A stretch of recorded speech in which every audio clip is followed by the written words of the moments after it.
in recent months I have somewhat sidestepped paid streaming services.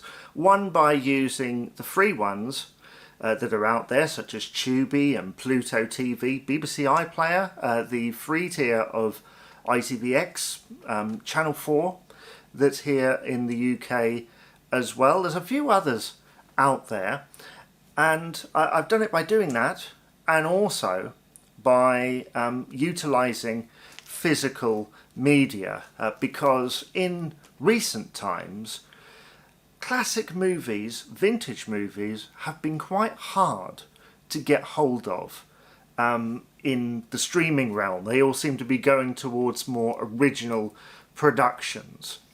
And it was the other day I was browsing around the internet and I discovered a distributor I wasn't aware of called Signal1, and they're currently, until beginning middle of September, are doing a sale of their items, knocked down to £7 for a dual release, £5 for a Blu-ray, single Blu-ray, or £4.99 for a DVD copy of the film. And it appears they've been running since around 2015, and at one point had licenses with Paramount, 20th Century Fox, when it was 20th Century Fox, and MGM, the latter of which meant that they had access to the United Artists catalogue.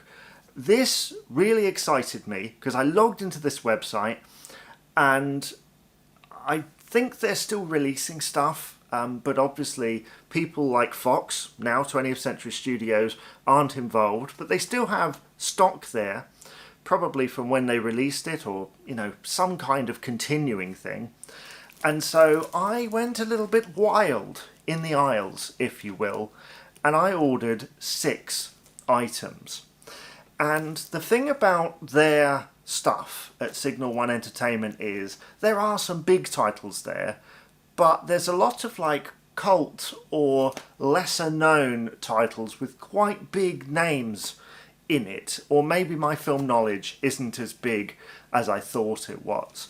But I picked up several titles, all of which I'm going to show you right now. The first one, I actually ordered this separately to the rest of them. This is Sherlock Holmes in New York from 1976. This is a TV movie starring Patrick Macnee as Watson and Roger Moore in the title role, with John Huston as Moriarty, and Charlotte Rampling is in there as well. This is a film I watched last night because this actually came first because it was separate. I guess it was quicker to post it. I watched it last night. It's kind of a low budget affair, 20th Century Fox TV movie, but I really liked Roger Moore's performance in this. Yeah, he kind of plays it similar in a lot of his productions, but he's got a lot of dialogue in here, and there were moments where I believed he was Sherlock Holmes. So something of an underrated film, I guess, despite the budgetness of it. But those are always the best ones, aren't they? So the next film I'm going to talk to you here is Between Heaven and Hell with Robert Wagner. This is another 20th Century Fox. This literally came through my door this morning, and I haven't had a chance to watch it, but it's a World War II picture made, when was the year? I love the fact on these, 1956, I love the fact on these, at the bottom here, they give you all the information about how long things are. How many times have you watched a Blu-ray for, how long is this film? I can't be bothered to look at the timer. And then you look at the thing down here and you're like looking in like tiny little writing. You can't see it. It's just not there. That is very clear. Was looking forward to that. You know, I have started to gain an interest, I guess, in like action films and war films, and just how they were represented almost closer to the event. So the next one is dialed into my Jack Benny obsession. This is a dual release. So there's a DVD and a Blu-ray in here for O. Henry's Full House. Now I have seen this around online. I've watched little bits of it, but the moment I saw Fred Allen there, I was like, I have to get this as part of this sale. It's an anthology film, but the amount of stars that are in this is incredible. Fred Allen, Anne Baxter, Jeannie Crane, Farley Granger, Charles Lawton, Oscar Levant, Marilyn Monroe, Gene Peters, Gregory Ratoff, Dale Robertson, David Wayne, and Richard Widmark.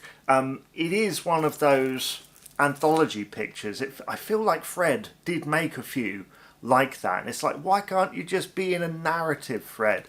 But, you know, little stories based on O. Henry's stories. Look forward to that. Gotta love a bit of black and white on a Sunday afternoon. So the next film we're going to talk about here, I once again bought this for the stars. On the Beach with Gregory Peck, Ava Gardner, Fred Astaire and Anthony Perkins, introducing Donna Anderson. Now, Fred Astaire being in that cast list really intrigued me, because obviously he's a dancer, right? And he mainly does like comedic roles, but this appears to be an apocalyptic thing, like a post-apocalyptic thriller type thing. Yeah, directed by Stanley Kramer, who did Inherit the Wind, which is a great film. A great film. So I was intrigued to see that, and certainly by this this image on the front as well.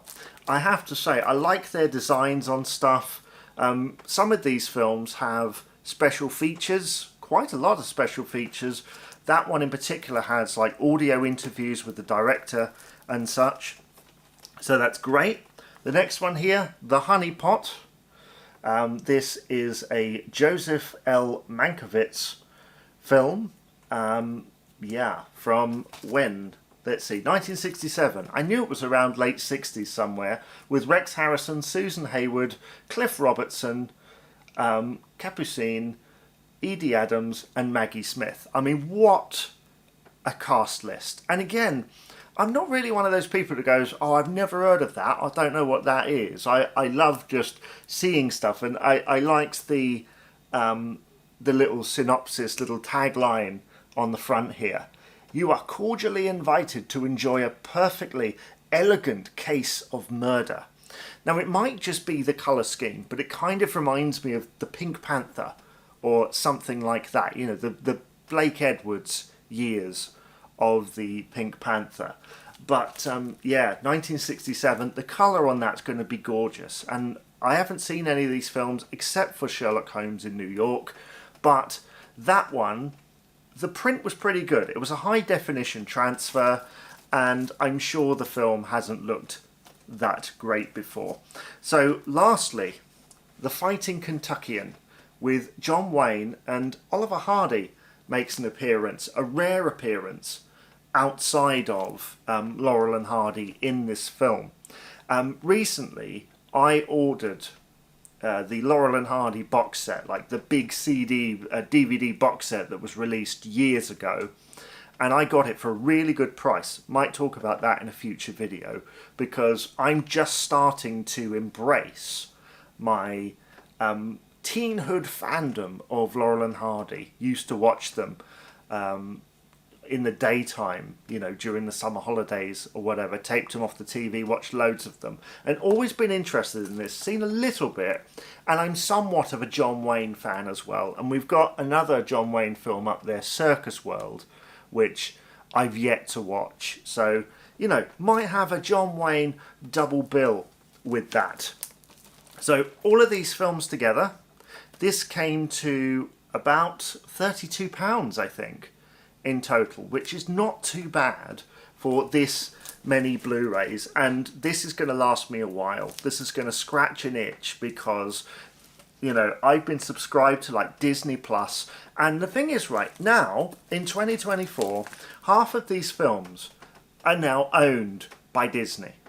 But have you seen any of them offered on their services? I haven't. I think the only film I've known from the Signal1 collection to be offered on their services is Nightmare Alley, which is also on sale at the moment. And that's the other thing. I might even go in for a double dip.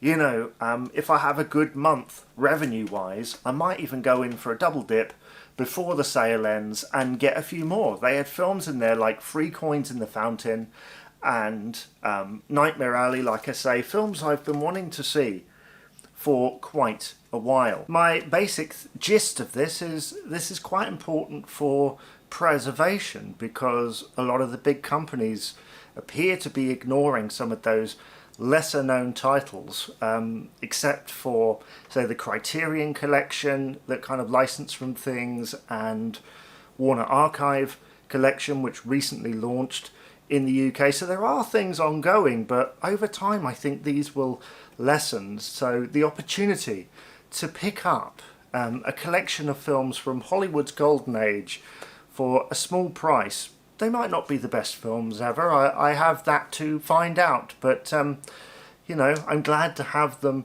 in my collection now, and I'll definitely be picking up some more Fox titles in the future. Have you ever ordered from Signal1 before?